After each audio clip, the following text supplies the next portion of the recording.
दोस्तों, प्यार मोहब्बत के किस्से आपने पहले तो बहुत सुने होंगे, लेकिन जो मैं आपको इस कहानी में बताऊंगा उस तरह का किस्सा आपने कभी नहीं सुना होगा।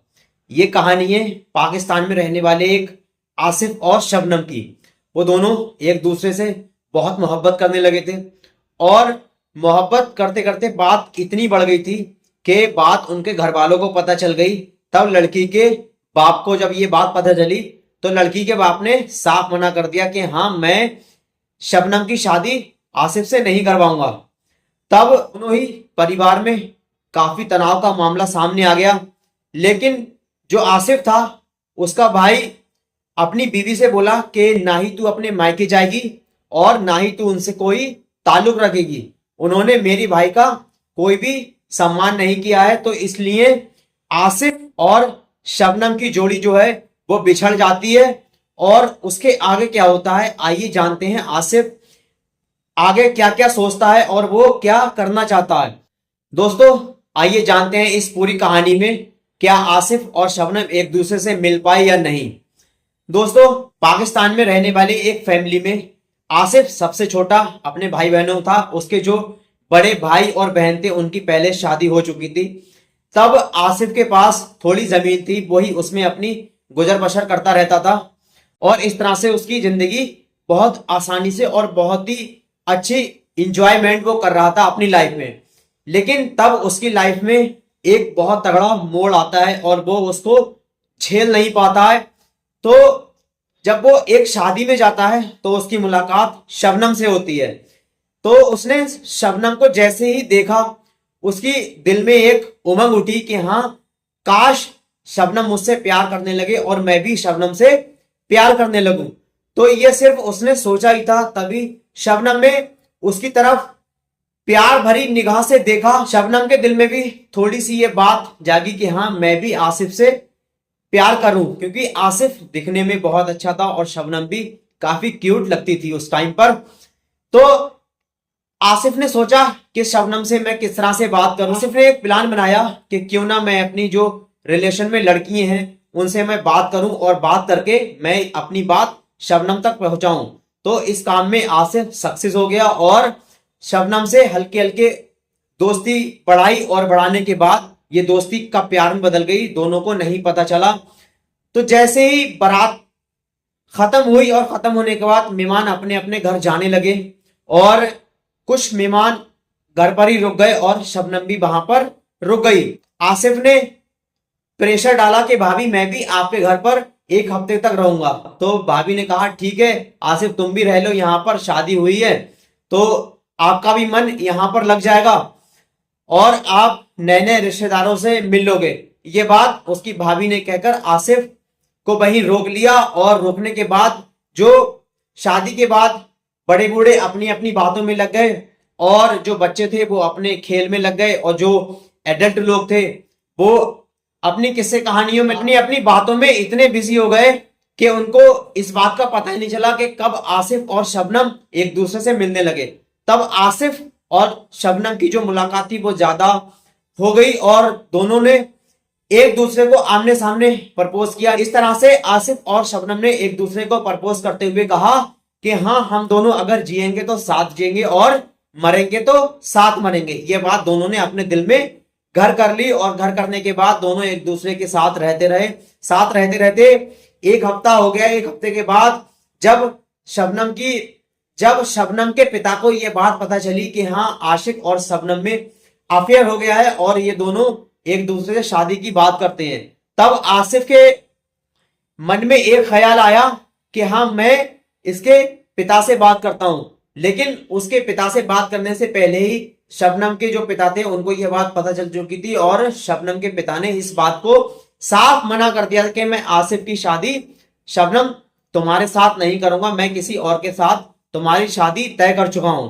यह बात उसके बाप ने कहकर एक दूसरे को अलग कर दिया। तब आसिफ का भाई और आसिफ की भाभी जो थी वो अपने घर चली गई। तो आसिफ के भाई ने वहां पर जाकर कहा कि हाँ, तुम्हारे पिता ने मेरी बहुत बेइज्जती की है और इस बेइज्जती का मैं कैसे भरपाई करूंगा। तब आसिफ के भाई ने अपनी बीवी को अपने मायके जाने से मना कर दिया और उनसे किसी भी तरह का कांटेक्ट रखने से बिल्कुल मना कर दिया कि हाँ तुम अपने घर वालों से कोई भी कांटेक्ट नहीं रखोगी। तब बात आगे बढ़ती है, आसिफ का भी मन नहीं लगता है शबनम के बगैर और शबनम का भी मन नहीं लगता है आसिफ के बगैर। तो जब शबनम की शादी करीब आती रही, उसके शबनम के पिता ने उसकी शादी का दिन मुकर्रर कर दिया और शादी करीब आती गई और आसिफ के मन में यही सवाल उठते रहे कि काश मेरी शादी शबनम से हो जाती, और शबनम भी यही सोचती रही कि काश मेरी शादी आसिफ से हो जाती।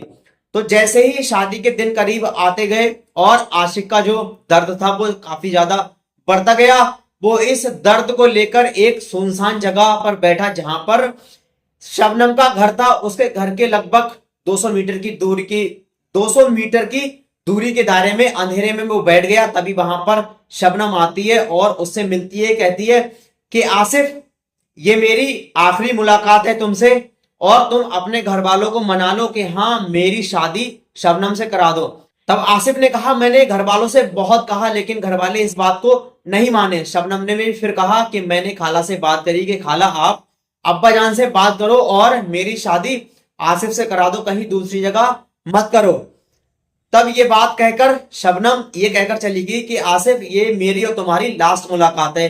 वो वहां से चली जाती है और जैसे जैसे शहनाई बजती है शादी की और सजावट, वहां पर इतनी सजावट थी कि हाँ आसिफ का दिल जल रहा था देखकर। वो उसको कैसे देख पा रहा था ये आसिफ ही जानता था।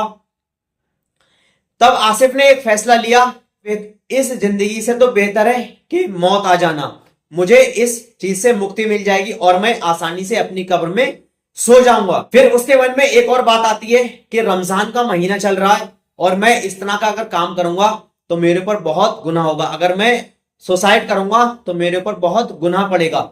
वो इस बात को सोचकर पैदल चलने लगा।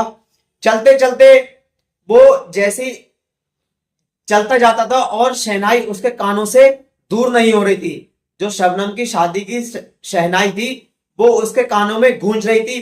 तब आसिफ और तेज चलने लगा, फिर भी वो शहनाई उसके कानों में बजती रही। आसिफ ने इतनी तेज चला कि वो चलते चलते उसको सुबह हो गई और सुबह होते 5 बज गए। 5 बजने के बाद जैसे ही वो बॉर्डर पर पहुंचा, यहां पर एक और ख्याल आता है आसिफ के मन में कि मैं सुसाइड ना करके भारत, पाकिस्तान और भारत की सीमा पर जब आसिफ पहुंचा तब उसने सोचा कि मैं इस तार को, जो बॉर्डर पर तार लगे हुए हैं, उनको क्रॉस करके यहां से भारत के दायरे में पहुंच जाऊंगा और तभी मुझे वहां पर जो भारत की फौज लगी हुई है वहां पर उनकी गोलियों से मैं शहीद हो जाऊंगा शबनम की याद में। उसने ये सोचा और वो तार पार करने लगा। वहां पर दोनों ही मुल्क की पुलिस लगी हुई थी तारों पर। वो ये मंजर अपनी आंखों से देख रही थी कि हाँ आसिफ किस तरह से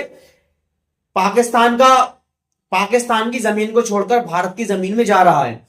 और ये भारत के लोग भी देख रहे थे कि हाँ पाकिस्तान की जमीन छोड़कर वो भारत की जमीन में आ रहा है।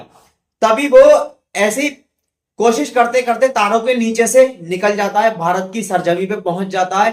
तब वहां से भारत के कमांडो उसको वार्निंग देते हैं कि कहते हैं तुम यहां से चले जाओ नहीं तो हम गोलियों से तुम्हें छलनी कर देंगे।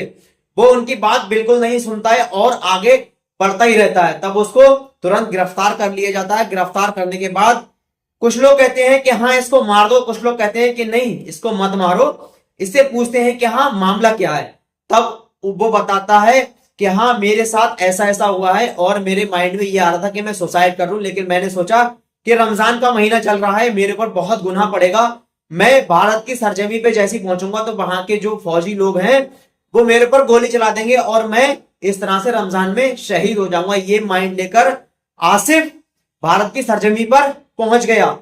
तो ये बात सुनकर भारत के फौजी काफी दंग रह गए और उन्होंने सोचा कि हाँ ऐसा मंजर है। तब आसिफ की जब तलाशी ली गई तो उसके पास सिर्फ 1200 रुपए की करेंसी, पाकिस्तान की जो करेंसी है वो निकली और सिर्फ 2 नींद की गोलियां निकली जिससे वो आराम करना चाहता था।